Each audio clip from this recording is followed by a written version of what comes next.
Dragon Quest Adventures of Dai is one of the worst Dragon Quest games I've ever played. From cutscenes that are just slideshows, a level structure reminiscent of Super Mario but worse, gameplay that wants to be Dragon Quest Heroes 1 and 2 but fails tremendously, and the worst part is, Square Enix knew everything they was doing. And it's time we finally talk about this complete mess and how its reputation affected Dragon Quest. Starting with the bad, the level select screen feels right out of Super Mario, except you don't actually have Mario walking around the map. You just select a level. This is not okay for a 2023 game, especially from the third highest grossing video game series in Japan. And the argument of, it's just a spin-off, it's not that deep bro. Okay, bet, let's look at this spin-off from nearly a decade ago.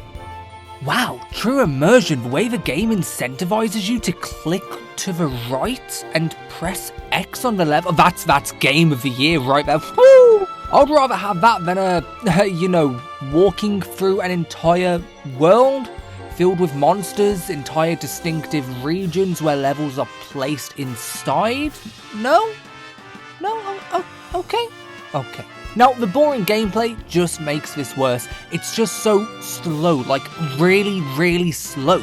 The side missions are just useless padding, and the start of the story is so slow a snail could catch up to you and kill you before you get to the mildly good bits. It truly lacks what makes Dragon Quest Dragon Quest. Dragon Quest is supposed to be a grand world that you truly feel a part of. Even in the spin-offs, even in the non-open world games, you still feel the charm.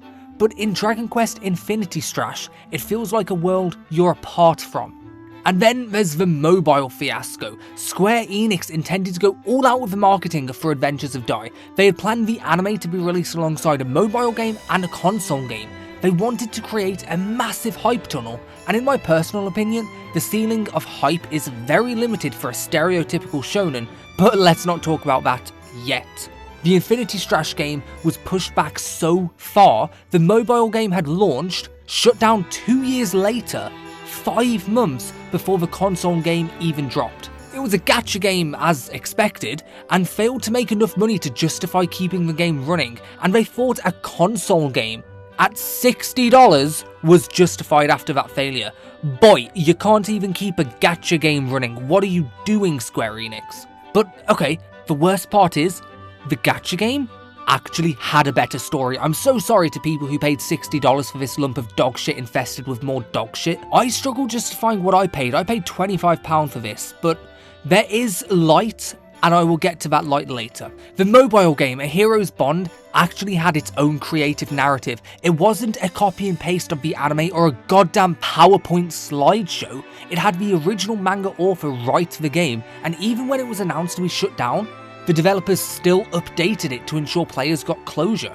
And the really ugly side of Square Enix showed itself. During the build-up to dropping Infinity Strash, they had no public release demo for players to decide whether the game was worth their time, and they intentionally withheld, story mode previews while marketing it as a story game. Evidently, the game is not a story game, which means they intentionally hid the ugly story mode, and to top it off, it's a mega high price for a glorified mobile game. The story is told through what's the most basic PowerPoint presentation ever.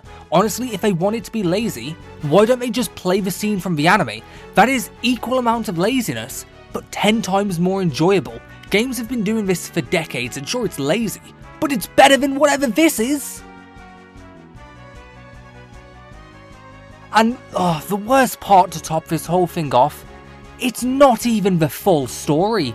It's not. The game ends after the fall of Sovereign Rock Castle.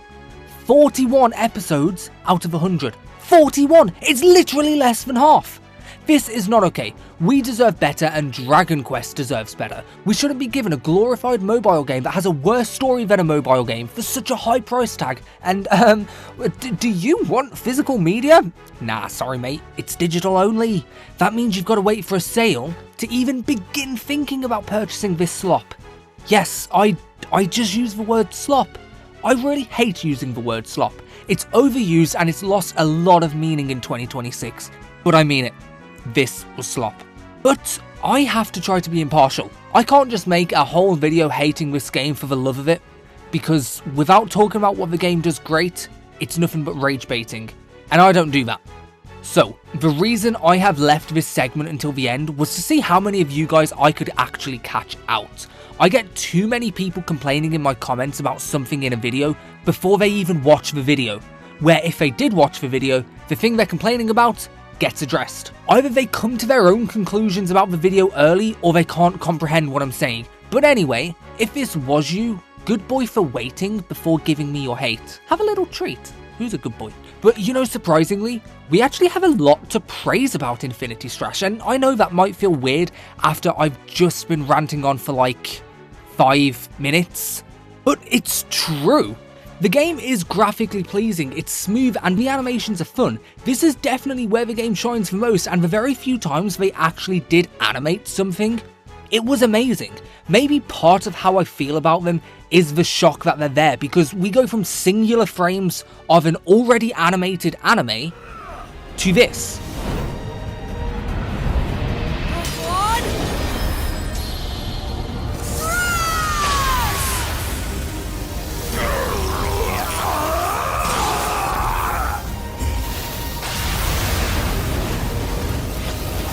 I won't forget this!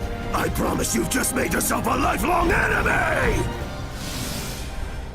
You and I will see each other again soon! The inconsistency doesn't really make sense to me, but these are nice, and it shows that if the project was actually taken seriously, we could have got something great. The gameplay has potential early on. Like I said earlier, it's pretty boring for a while, but it has potential. And once I got past the late game, I actually began to have fun, and most of my game time came after I finished the, let's just say, trash story. When the gameplay gets chaotic, that's actually when the game gets fun. And the Temple of Recollection is genuinely difficult and grindy, but weirdly enough, in a fun and rewarding way. Every time I advanced that tiny bit further, I actually started feeling a sense of pride in myself. And one thing I will praise is the customization. The bond memory system gave somewhat of an incentive to play story mode, albeit a weak incentive, but it is absolutely required if you want to play the good bits post-game. The gameplay and the customization is what sort of sparks any justification to purchase this game.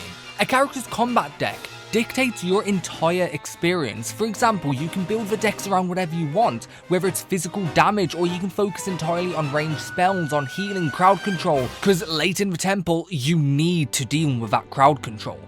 Despite all of this, you might be asking yourself, what could have been better? Well, the marketing could have been better. It was marketed as a story game for one, and that just isn't true.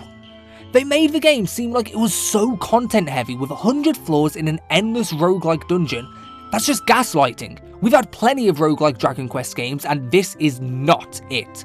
Those 100 floors, no, that's 100 possible dungeon combinations. There's only 21 floors in the Temple of Recollection.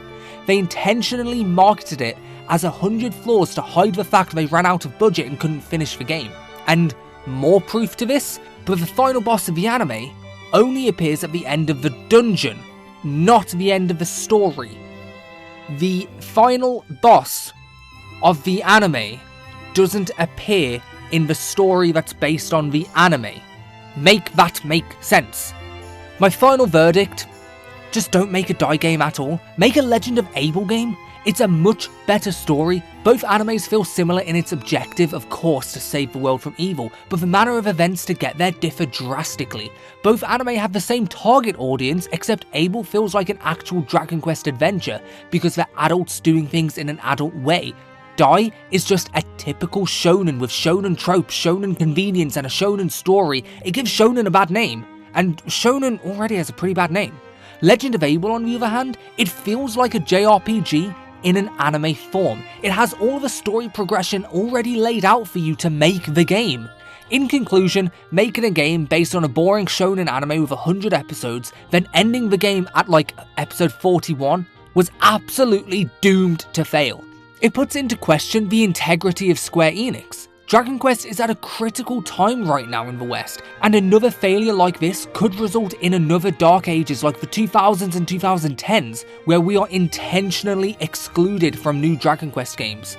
People don't realise the amount of Dragon Quest games we actually cannot play.